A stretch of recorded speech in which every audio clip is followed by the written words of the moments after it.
Picture this, a time before time, right at the very dawn of the universe. The primordial sound of Omkara has just manifested as this supreme glowing body of light, and the 12 solar deities, the Adityas, have descended to keep the cosmic order in check. It's a majestic, incredibly quiet universe, and right at the center is the sun, blanketing all of creation in this beautiful golden light. But here's the fascinating part. The sun isn't just some distant, impersonal ball of fire. In the sacred stories of our ancient Puranas, the sun god, Vivaswan, is actually a father, a husband, and the head of a truly celestial family. And as you'll see, the deeply personal trials of this divine family would literally shape the destiny of our cosmos, the laws of justice, and even the fundamental alignments of Vedic astrology. Welcome to Gyan Kosh, a digital repository of Santani spiritual wisdom. We are now in the midst of a series on Sun, the Pratyaksha form of God, and our endeavor is to cover brief insights into the various aspects of the story of the Sun. Now, here's a really interesting question to kick things off. We look up at the sky, we celebrate these vibrant, joyful festivals with our families, right? But we're often completely unaware of the profound mythological and astrological history woven into those very acts. So, how does an ancient family secret, a literal tale of light, shadow, and deception, bridge the massive gap between the blazing center of our solar system, the cold rings of Saturn, and the colorful kites we fly today? Well, let's dive right in and uncover the hidden history of the Surya Kutumbam, the cosmic family. Section 1. The Divine Solar Family. Okay, to really understand this cosmic drama, we need to travel to the ethereal world of Surya Loka. Imagine a floating palace made of gold and crystal high in the heavens. Here we meet the original divine solar family. You have the sun god Surya in his full, blindingly radiant glory, and he was married to Sangya, the daughter of the divine architect Vishvakarma. She was a goddess of just immense beauty and grace, and their union was deeply sacred. From this bond, they had 3 extraordinary children. There was Vaivaswata Manu, who would actually go on to become the progenitor of our current cosmic era. Then there was Yama, destined to become the ultimate lord of death and cosmic justice. And finally, Yami, who would eventually descend to earth as the holy Yamuna River. By all accounts, this was a family of unparalleled divine pedigree. But behind those glowing golden walls, a silent crisis was unfolding. You see, despite her deep, unwavering love for her husband, Sangya was facing an absolutely unbearable daily struggle. Surya's raw power, his blinding brightness, which is known as Tejas, was simply way too intense for her to endure. I mean, imagine it. Every single glance was like a burning fire. Every moment she spent in his presence was just this agonizing test of her endurance. She was constantly shielding her face, her eyes filled with immense strain and exhaustion. She desperately needed to find a way to tolerate his light, and she realized the only way to do that was to perform intense penance to build up her own inner strength. But you know, as a mother and a wife, she couldn't just pack up, abandon her family, and completely disrupt the harmony of Surya Loka.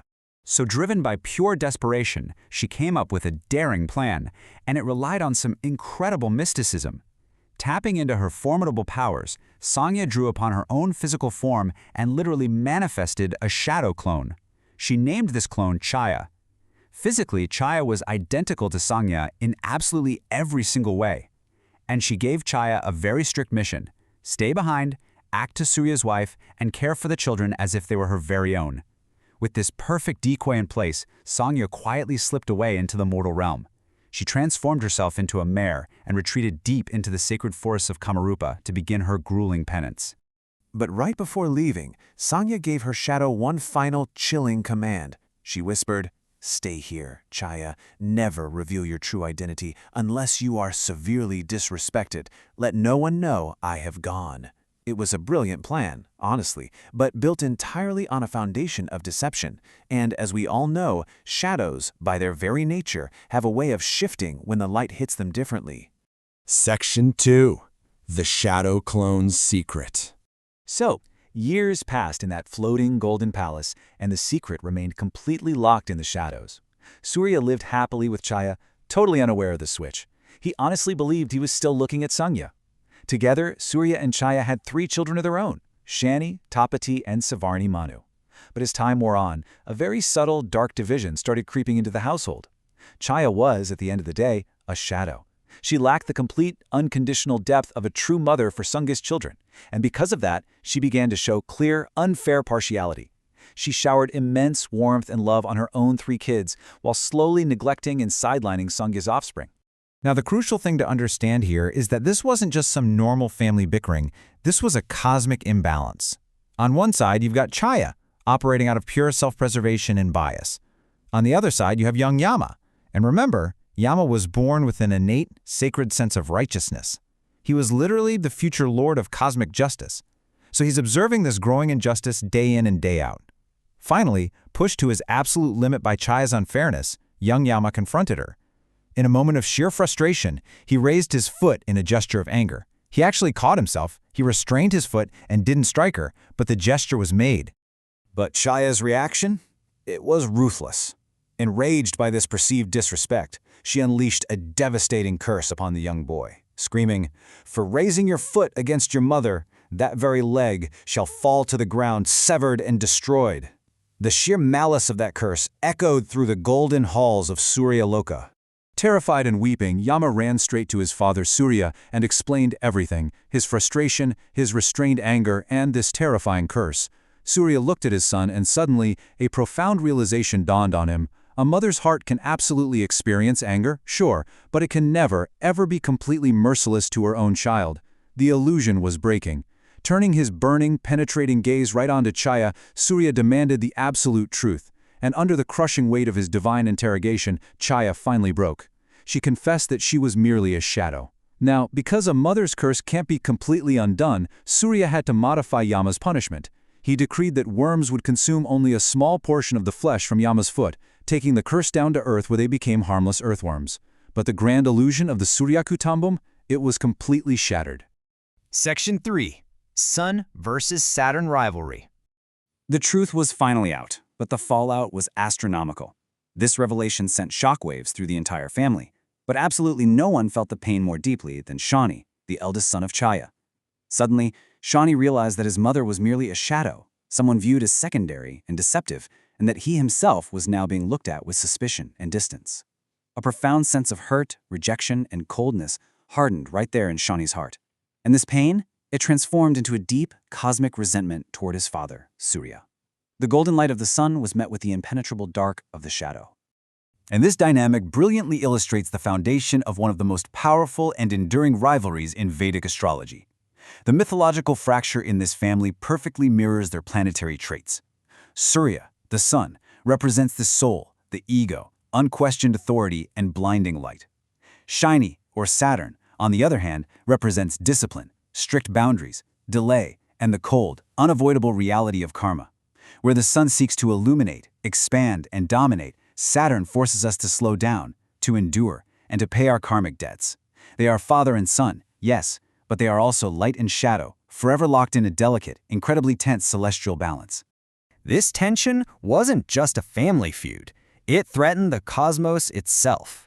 According to ancient legends, when Shani first opened his eyes and looked upon his father with all his accumulated hurt and karmic weight, his gaze was so heavy, so powerful, that it actually caused Surya's chariot to freeze in its tracks.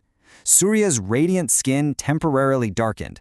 This legendary moment is actually a symbolic representation of a solar eclipse, a moment where the shadow temporarily overpowers the absolute light.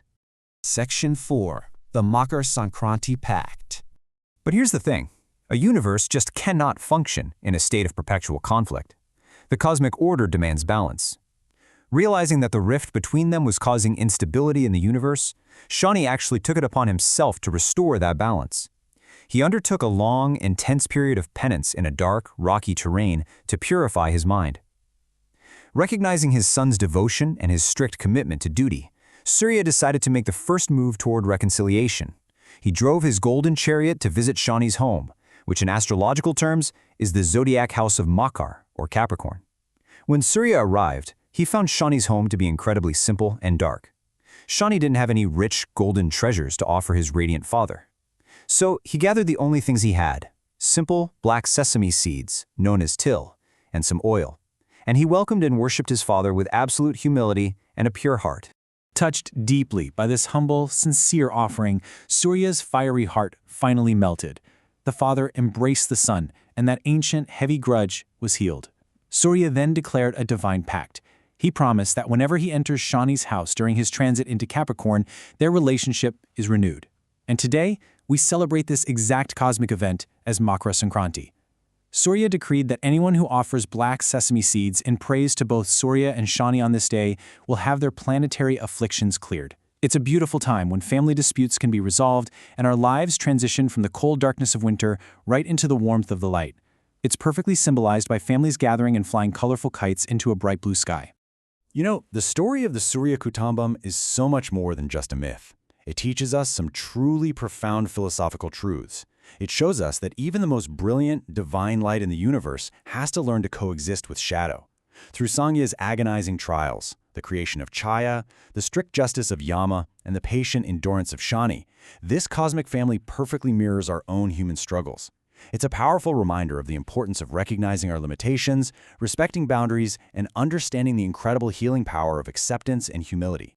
So the rift with Shani was healed and cosmic balance was restored. But a massive question still remains. What in the world happened to Sangya? Remember, she's still out there disguised as a mare, performing grueling penance in the dangerous forests of Kamarupa. How did Surya finally discover the truth of her whereabouts? And perhaps more importantly, how did his blinding, unbearable brightness finally get chiseled down to a tolerable level, inadvertently creating the most powerful weapons the universe has ever seen? Well, you absolutely won't want to miss how this all concludes in our next explainer. Thanks for watching. Please like, share, and subscribe to the channel so that you can get immediate notifications about our new video postings. Our endeavor is to bring to you the timeless treasure of Sanatani spiritual wisdom in simple language, and also please note that we are now posting videos in 10 Indian languages and with multiple playlists covering a variety of religious content. Let us together keep the light of Sanatani burning bright forever. Please visit our channel and check out our full playlists.